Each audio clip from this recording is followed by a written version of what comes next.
Hello and welcome to the 3D printed classroom. I have not done a video in a while, and I wanted to do another one because I just started my engineering and design challenge. I'm in selfie mode on my camera, and it's really hard to not look at myself and to instead look at the lens. So the way I like to kick off my lesson is with, I guess it's a modified KWL chart. I like to do just the first two columns, first heard and want to know. I started using heard.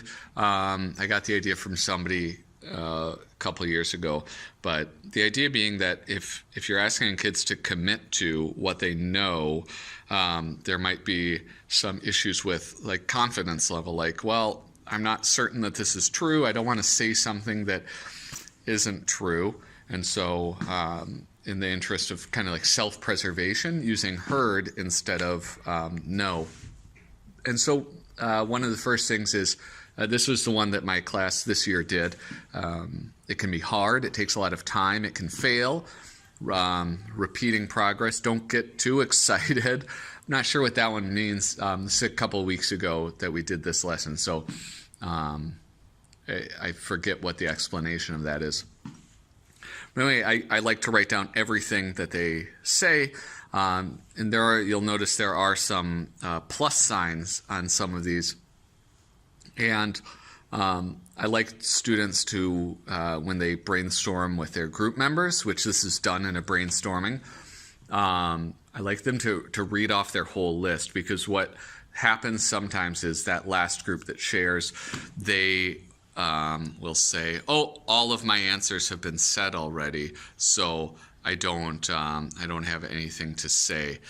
And I don't want that to happen, so what I do is I make them say everything that's on their list, and if something they said is already on there, I do a plus sign. All right, so after that, I like to have, we kind of move on to a vocabulary thing, because there are some vocabulary words that I use again and again throughout this process. We have client, criteria, and constraints. And so I make the kids set up like 2-column notes in their notebook, and we go through and we define each one. This is just to help them with the layout of their 2-column notes. And then I ended up doing, giving them some building definitions together, and then giving some examples. And well, for the definition that we came up with is that it's a person with a problem that needs solving. And they also decide it's sort of like a customer. A client is like a customer. And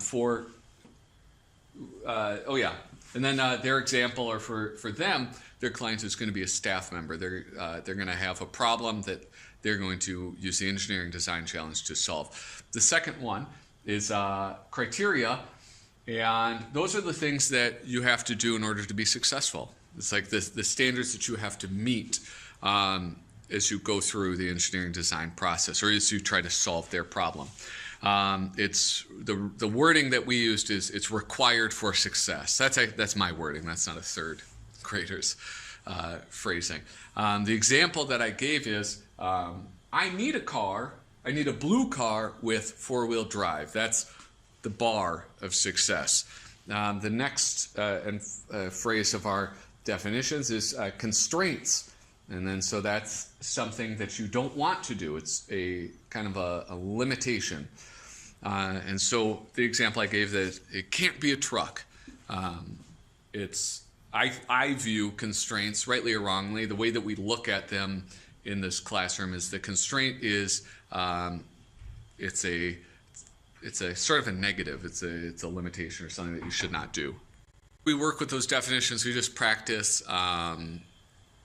giving examples. Some of it's just a way to like work through it. So I have my exit instructions, the visual representation stuff that they do on their own.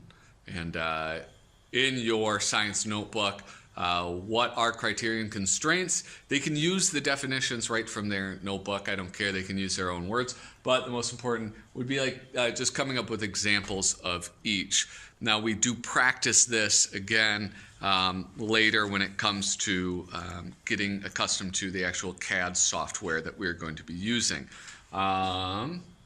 Next up. Oh yeah, this is, I like this. The learning target, this is like the worst flip chart in the world, but I can define and explain what a prototype is. So we talk a lot about the prototypes. These are all of the group's conversation. These are all the group's ideas. And so we have, what is a prototype? Well, this one group said, well, it's a failure, a model to test. It's a sculpture to see if it works. They use the word "it" a lot. I'm referring back to like just whatever your design is. Some people gave an example, like a model of a car. That could be a prototype. Who makes prototypes? 3D. You see right there, we weren't sure what to call people who 3D print. Are they 3D printists, like a violinist? Because a 3D printer is the machine. Anyone can make a prototype. I'm not sure what that word is right there.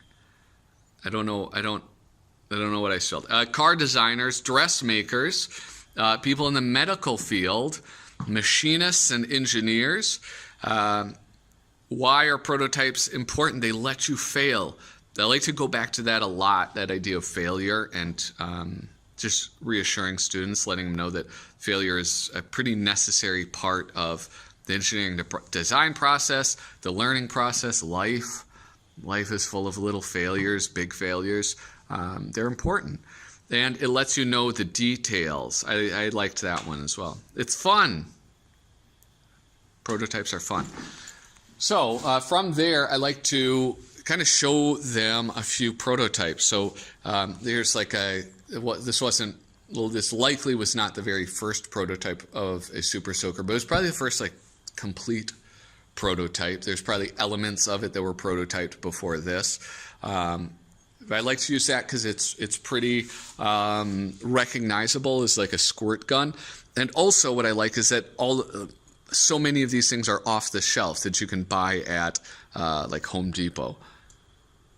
I use this as an example, the prototype of the Wii U. Again, that's pretty recognizable for a lot of the kids. Now, I mean, a lot of them might think it's the Switch, but that opens up a different conversation of the idea of like working prototypes and how something like the Wii U can be used as a transitionary design. I mean, it was kind of testing out that idea of remote play that can be either in your hands or on a television. And so it was like, in my opinion, a working prototype of the Switch. And so they were able to sell it. Here, our city buses have things like this that go on the front to carry bicycles. And then I'm a big Star Wars fan, and so I like to incorporate this. A lot of the other kids, it's a very iconic design, and they're able to see sometimes prototypes work just fine, but it's design variations. And so these are all different minuscule changes being made. It might be paint or color scheme or having things glued into the bottom that weren't there in other ones. So I think that's a pretty neat one to show. And then, then I switched over to a different slide. So hold on one moment.